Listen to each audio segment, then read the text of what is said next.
रूस ने आज पूरे यूक्रेन में मिसाइल हमलों की झड़ी लगा दी। आज सुबह सिर्फ 90 मिनट में रूस ने 81 मिसाइलें यूक्रेन पर दाग दी। सिर्फ मिसाइलों से ही हमले नहीं हुए, रूस की सेना ने इस दौरान यूक्रेन पर 8 ड्रोन अटैक भी किए। रूस के निशाने पर एक बार फिर कीव आ गया है। पुतिन एक बार फिर आक्रामक हो गए हैं। सवाल यह है कि बखमूत में मिली हार के बाद ज़ेलेंस्की आखिर आगे क्या करने वाले हैं।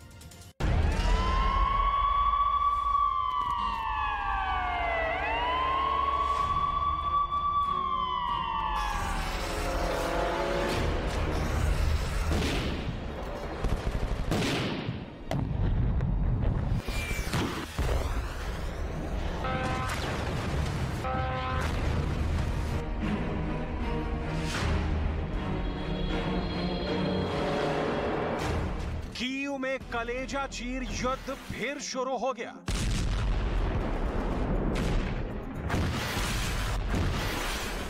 खार्किव में बारूदी खून खराबा फिर शुरू हो गया। लीव में फिर मिसाइलों के प्रहार से हाहाकार है।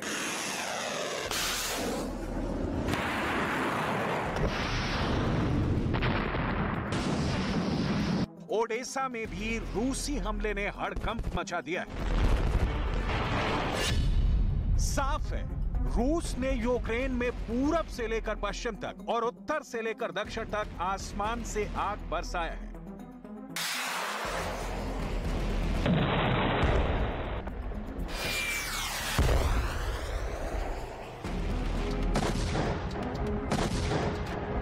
बीते 3 हफ्तों में यह यूक्रेन पर रूस का पहला बड़ा हमला है।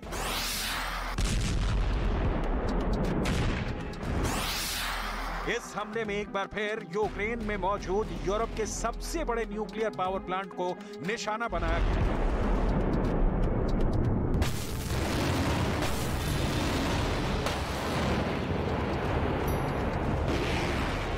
अगर न्यूक्लियर पावर प्लांट के रिएक्टर हमले की चपेट में आ जाते तो यूक्रेन समेत आधे यूरोप में रेडिएशन का तूफान आ गया रहता। ये अनहोनी कितने कम फासले से बच गए, इसे भी बताएंगे।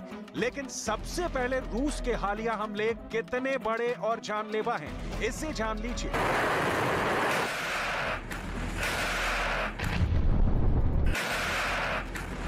बखमूत की जीत के बाद रूस की सेना के हौसले 7वें आसमान पर हैं।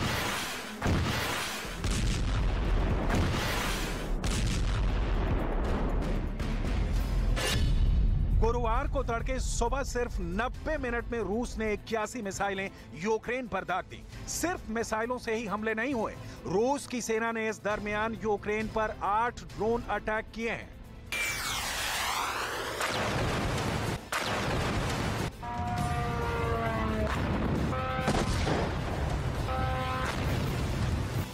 रूस के हमले बता रहे हैं पुतिन एक बार फिर आक्रामक हो गए हैं। एक बार फिर पुतिन की नजर यूक्रेन की राजधानी पर है, ज़ेलेंस्की के घर पर है, उन तमाम ठिकानों पर है जिस पर दोबारा कब्जा जमाकर यूक्रेन अपनी पीठ थपथपा रहा है।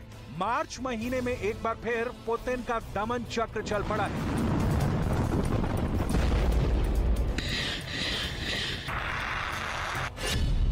रूस ने मिसाइल हमले काला सागर में मौजूद युद्धपोत से किए हैं। काला सागर में मौजूद पनडुब्बियों से यूक्रेन पर मिसाइलें बरसी हैं। रूस के जमीन पर मौजूद मिसाइल लॉन्चरों से यूक्रेन में तबाही बरसी है।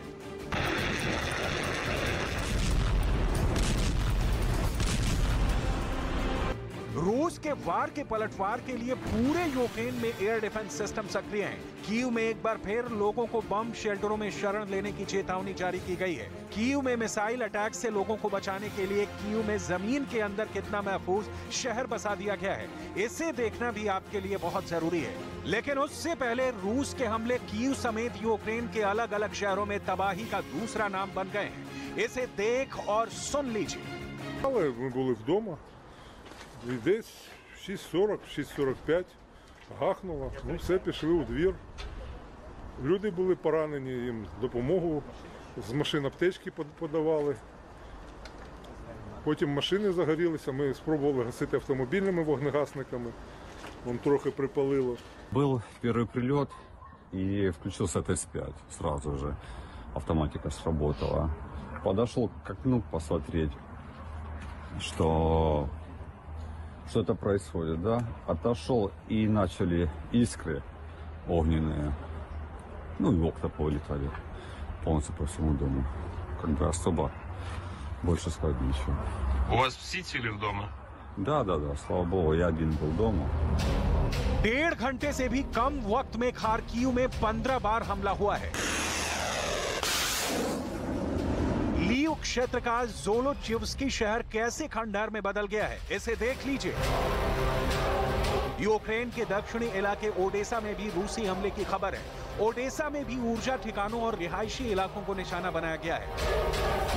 रूस ने पूरे यूक्रेन में मिसाइल हमलों की झड़ी लगाई कि यूरोप के सबसे बड़े पावर संयंत्र ज़ैपोरिज़िया में बिजली गुल हो गई।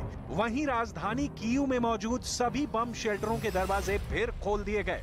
यूक्रेन की सरकार का दावा है कि रूस के हमले से बचने के लिए कीव में 3000 बॉम्ब शेल्टर बनाए गए हैं। यूक्रेन में पूर्वी यूरोप का सबसे बड़ा और सबसे पुराना अंडरग्राउंड नेटवर्क मौजूद है। यूक्रेन की सरकार ने साल 2014 से ही अपने मेट्रो स्टेशनों में जंग के हालात में उन्हें बॉम्ब शेल्टर की तरह इस्तेमाल करने की तैयारी शुरू कर दी थी। यहां तक कि शहर की मेट्रो के 52 में से 47 सब स्टेशनों को शहर के लोगों को रूसी फौज की बमबारी से बचाने के लिए बॉम्ब शेल्टर में तब्दील कर दिया गया है।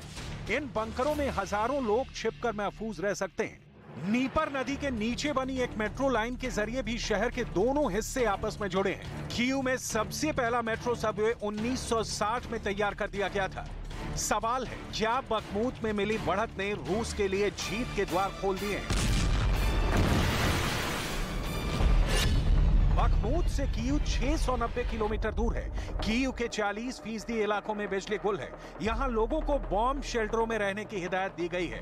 बखमूत से खार्किव की दूरी 215 किलोमीटर है। यहाँ 15 मिसाइलें गिरी हैं। बखमूत से लीव की दूरी 1230 किलोमीटर है, जहाँ के ऊर्जा ठिकानों और रिहायशी इलाकों पर मिसाइलों से हमले हुए हैं। बखमूत से ज़ैपोरिज़िया की दूरी 280 किलोमीटर है। जब से यूक्रेन ने यहाँ दोबारा कब्जा जमाया है, उसके बाद से रूस ने छठी बार हमला किया है।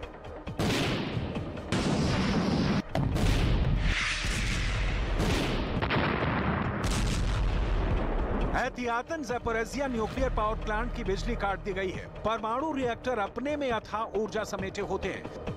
परमाणु विशेषज्ञों ने ज़ैपोरिज़िया परमाणु संयंत्र में हुए नुकसान को बहुत बड़ा थ्रेट बताया।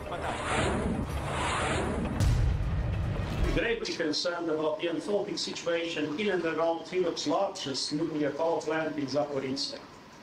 Common sense must prevail to avoid any actions that might endanger the physical integrity, safety or security of the nuclear plant.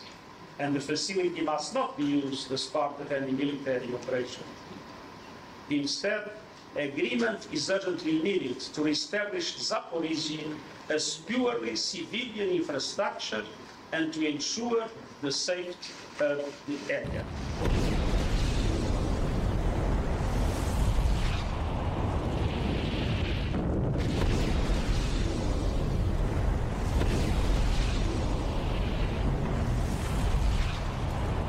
ज़ैपोरिज़्ज़िया परमाणु प्लांट युद्ध के शुरुआती दिनों से ही रूस के कब्जे में था। महीनों तक यूक्रेन की सेना ज़ैपोरिज़्ज़िया परमाणु प्लांट को जीतने में जुटी रही। लंबी लड़ाई के बाद ज़ेलेंस्की की सेना ने पुतिन की फौज को वहां से खदेड़ दिया। इस बीच 11 अगस्त को परमाणु प्लांट के दफ्तर और फायर स्टेशन पर रॉकेट से 10 हमले हुए थे। इसके बाद दोनों देशों ने एक दूसरे पर प्लांट पर हमले करने का आरोप लगाया। लेकिन परमाणु प्लांट के पास हुए इन हमलों ने पूरी दुनिया के माथे पर चिंता की लकीरें खींच दी, क्योंकि अगर ज़ैपोरिज़्ज़िया परमाणु प्लांट को नुकसान पहुंचा तो नतीजा विनाशकारी होगा। ज़ैपोरिज़्ज़िया न्यूक्लियर प्लांट यूरोप के सबसे बड़े न्यूक्लियर प्लांट में से एक है। यहाँ 6 न्यूक्लियर रिएक्टर हैं। न्यूक्लियर प्लांट पर कब्जा जमाने के लिए रूस की सेना ने इसके कंट्रोल बिल्डिंग पर अटैक किया था और ज़ैपोरिज़्ज़िया न्यूक्लियर प्लांट को अपने कब्जे में ले लिया था। अगर रूस और यूक्रेन की जंग की वजह से इस परमाणु प्लांट से रेडिएशन फैला तो लाखों लोगों की जान जा सकती है। यूक्रेन के हाइड्रोमेट्रियोलॉजिकल इंस्टीट्यूट ने इस खतरे को लेकर बहुत ही गहन रिसर्च की है। रिसर्च का डेटा बहुत बड़ी वार्निंग दे रहा है। संस्थान के डेटा के मुताबिक अगर ज़ैपोरिज़्ज़िया न्यूक्लियर प्लांट से रेडिएशन फैलता है तो सबसे खराब हालत सेंट्रल यूक्रेन की होगी। वहां विस्फोट से तत्काल कोई असर देखने को नहीं मिलेगा। इसके बावजूद आसपास के सैकड़ों किलोमीटर के इलाके में रेडिएशन फैल जाएगा। विस्फोट के बाद प्लांट से रेडिएशन के बादल निकलने लगेंगे, लेकिन इंसानों की आंखों से देखना संभव नहीं होगा। लेकिन प्लांट से निकले रेडिएशन वाले कण यूक्रेन की सीमा से बाहर निकलकर यूरोप में, इसमें Estonia, Latvia, Lithuania, Poland, Slovakia, Hungary, Romania और मोल्दोवा जैसे देश शामिल होंगे, जहां रेडिएशन का खतरा बढ़ जाएगा। इनमें से अधिकांश देश नाटो के सदस्य हैं। ऐसे में अगर वहां रेडिएशन फैला तो वो युद्ध रूस बनाम नाटो में भी बदल सकता है, जो यूक्रेन युद्ध से कई गुना ज्यादा खतरनाक होगा।